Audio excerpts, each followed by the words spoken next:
Salut tout le monde, c'est Kéru, j'espère que ça va bien. Ça fait vraiment longtemps que j'ai pas fait de vidéo. Je m'excuse pour ça, j'ai décidé de m'occuper de moi pendant un bout. J'ai dit, il me semble que essayer de réveiller le monde, d'informer le monde, blablabla, c'est bien beau, mais il y a tellement de censure en plus que... Tu sais, à un moment donné, j'ai fait une vidéo où j'ai filmé les statistiques de l'INSPQ, l'Institut national de santé publique du Québec. J'ai filmé combien il y avait de morts du COVID.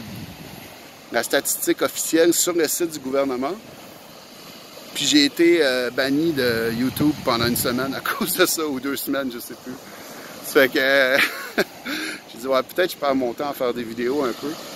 Mais j'avais envie de vous raconter rapidement un petit peu où j'en suis. Une image vaut mieux que mot. J'ai déménagé, je suis dans ma nouvelle ville. C'est pas des vacances, là. Puis ça ressemble à ça, mon nouveau bureau.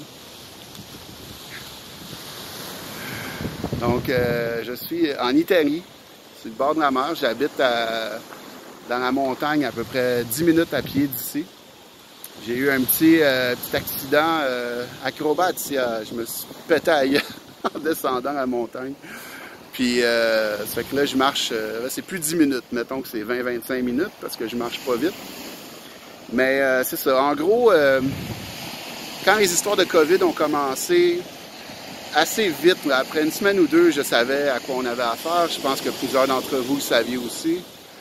J'ai vu que ça puait le false flag, juste la façon dont les médias en parlaient. J'ai vu la façon dont ils insistaient sur le nombre de morts, le nombre de morts, le nombre de morts. Puis là, j'allais vérifier, puis je disais, ben oui, il y a le même nombre que l'an dernier, tu sais, mais au lieu de mourir de la grippe, il meurt du COVID, là. Puis, j'ai vu comment les gens embarquaient, puis questionnaient pas, puis se mettaient à mettre des masques, puis tout ça, puis alors qu'on savait que les masques n'étaient pas efficaces. C'est que je me suis dit, bon, ben... OK, moi, je travaillais avec le public, je travaillais avec des jeunes.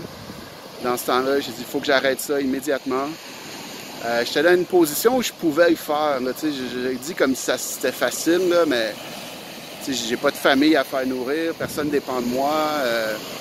J'étais aussi dans une fin de contrat, donc je pouvais juste dire, je renouvelle pas, puis je m'en vais. Fait que j'étais très, très, très, très chanceux. J'ai tout de suite décidé que pour 1 an, 2 ans à venir, c'est sûr que je ne travaillerai pas avec le public, même si j'adore ça. Mais j'ai dit là, le monde sont complètement dingos, là. Donc, j'ai décidé de prendre un break de public, pas à peu près. Puis, j'essaie, il y a une roche à terre, j'essaie d'accoter ma jambe sur la roche. Voilà, ça va mieux comme ça. Puis, mon Dieu, regardez ça, les belles vagues.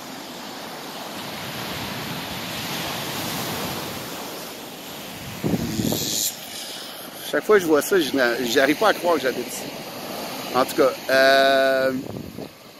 ça pour faire une histoire courte, j'ai décidé d'arrêter de travailler avec le public, même si c'était un peu ma vocation.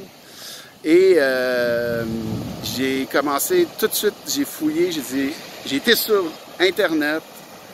J'étais sur YouTube et j'ai écrit « Comment faire de l'argent sur Internet ».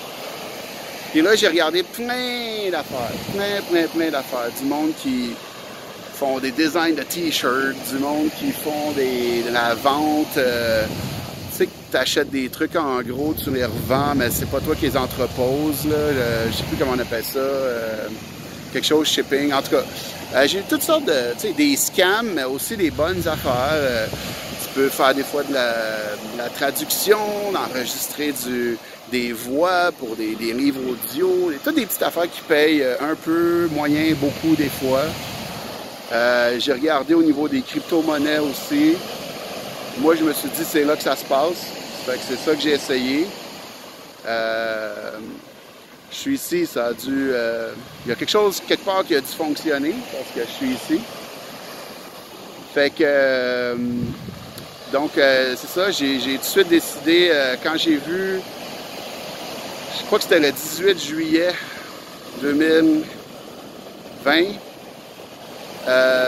quand le masque a été obligatoire, puis que Puis que là, après ça, même dans les écoles, puis tout, j'ai dit non, moi, je quitte le Québec. Je peux pas vivre avec du monde comme ça, je vais tuer quelqu'un, ça n'a pas d'allure. Ça me fâche trop. Fait que, c'est ça, j'ai vu une vidéo des gens en Italie qui mangeaient dans un restaurant, puis le restaurant était supposé être fermé selon les règles COVID. Puis la police débarque dans le restaurant, puis tout le monde reste assis.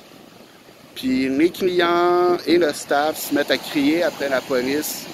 Ils disent « Allez-vous-en, allez-vous-en, allez-vous-en, on veut pas de vous ici, allez-vous-en, c'est tout, laissez-nous manger, allez-vous-en. » Pendant 5 minutes, non-stop. Puis la police s'en va. Puis je me suis dit ça, j'adore le Québec, j'adore les Québécois, tu sais, j'ai vécu là toute ma vie, mais je me suis dit, ça n'arriverait pas au Québec. Je sais pas, les Québécois fonctionnent pas comme ça. Puis moi, je pense qu'il faut fonctionner comme ça si on veut survivre. C'est que je dis, OK, je vais aller en Italie d'abord. Je suis chanceux, j'ai un passeport européen, donc je pouvais venir ici. Si j'avais pas un passeport européen, j'aurais été dans un... Si j'avais juste le passeport canadien, j'aurais probablement été en Barbade. Parce que c'est un pays du Commonwealth, donc je pense que j'aurais pu... j'ai pas fait toutes les recherches, là, mais à première vue, j'aurais pu m'établir là. Puis, c'est ça, j'ai tout vendu. J'ai loué un appartement meublé, super beau appart. J'aurais jamais ça à Montréal. J'aurais jamais un appart comme ça à Montréal, à ce prix-là. Puis, j'ai été très chanceux d'avoir des amis qui m'ont aidé à la dernière minute pour déménager puis organiser des affaires.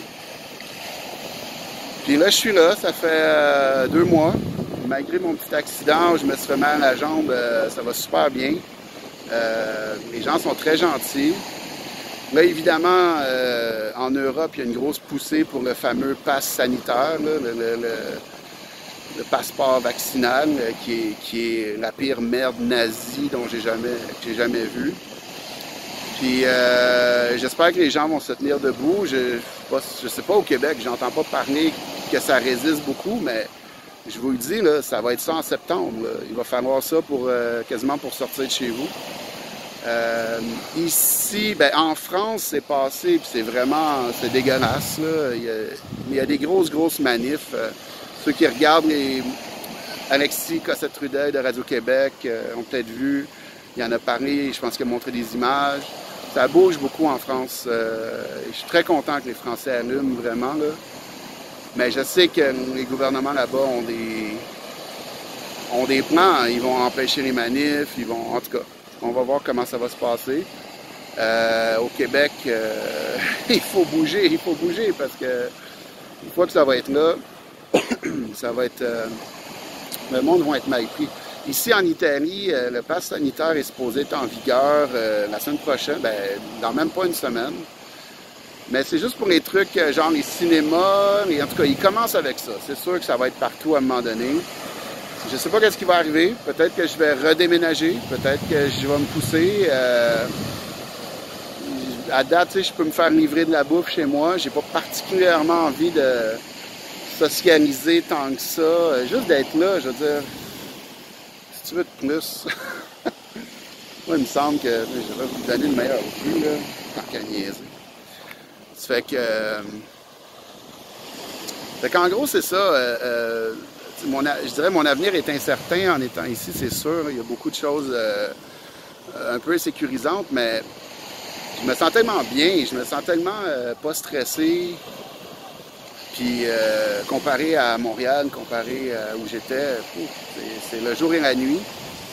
Puis je dirais, de me mettre dans cette situation-là en étant tout seul, ça m'a forcé à vraiment aller creux à l'intérieur, trouver des ressources.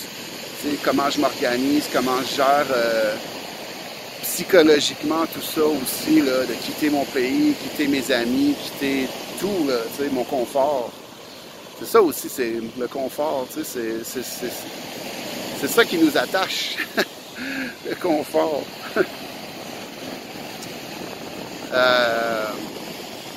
Donc, je fais cette vidéo-là pour vous encourager à faire un move, peu importe c'est quoi, tu sais.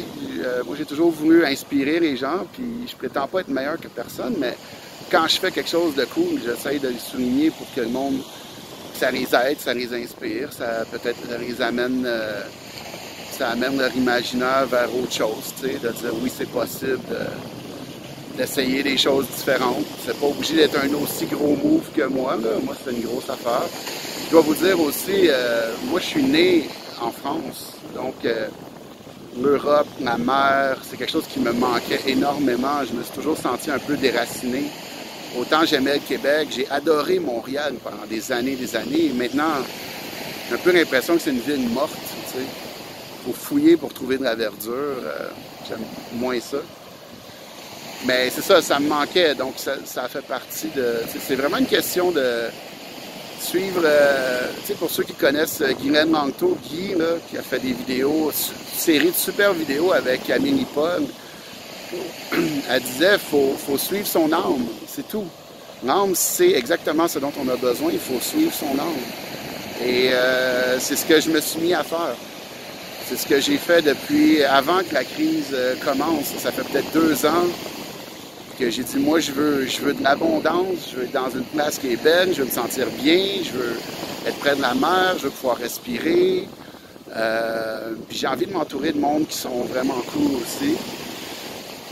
J'ai pas beaucoup été vers les gens. J'ai été tellement déçu l'an dernier que là, je suis encore en train un peu de... Disons que je prends le temps de me retrouver avec moi-même. Je fais un gros travail là-dessus depuis 2 mois, chaque jour. Puis, le temps venu, je vais trouver le monde que j'ai à trouver. Ça m'inquiète pas. Encore une fois, je suis mon âme, tu sais. Je manque de rien. On dirait que j'ai une conviction extrêmement profonde que c'est impossible que je manque de quoi que ce soit. Et depuis que j'ai décidé ça, que je l'ai juste vraiment comme ressenti dans mon cœur, je manque de rien. Je manque de rien. Je peux pas imaginer qu'est-ce qu'il me faut de plus. Fait que, puis ce que j'ai pas, ou peut-être que j'ai l'impression qu'il peut peut-être me manquer des fois quand même, je sais que je vais l'avoir à un moment donné. Fait que c'est juste une question de y aller étape par étape, puis c'est ça.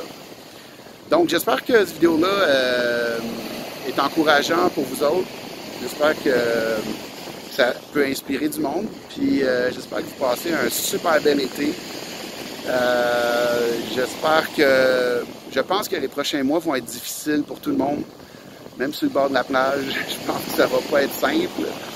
Mais je pense qu'après, je ne sais pas pour combien de temps on en a, d'après moi, un bon bout, là. Mais je pense qu'à long terme, il y a des très, très, très belles choses qui s'en viennent. Mais il va falloir travailler très fort, très, très fort. Individuellement, collectivement, politiquement.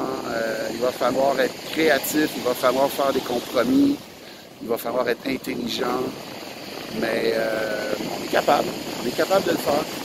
Ça fait que lâchez pas, je vous encourage, continuez, gardez le moral, respirez pour combattre le stress, combattre toute l'angoisse qu'il peut y avoir des fois par rapport à certaines annonces, certaines nouvelles.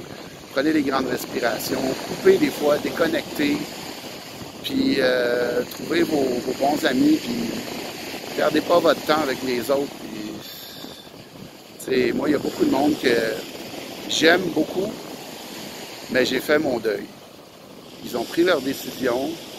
J'espère que ceux qui se sont fait injecter vont être corrects, mais je pense que beaucoup ne seront pas corrects.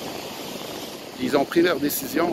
Tu sais, il n'y a pas un endormi, excusez le thème, là, il n'y a pas un endormi qui ne s'est pas fait achaler par un qui lui donnait des vraies infos.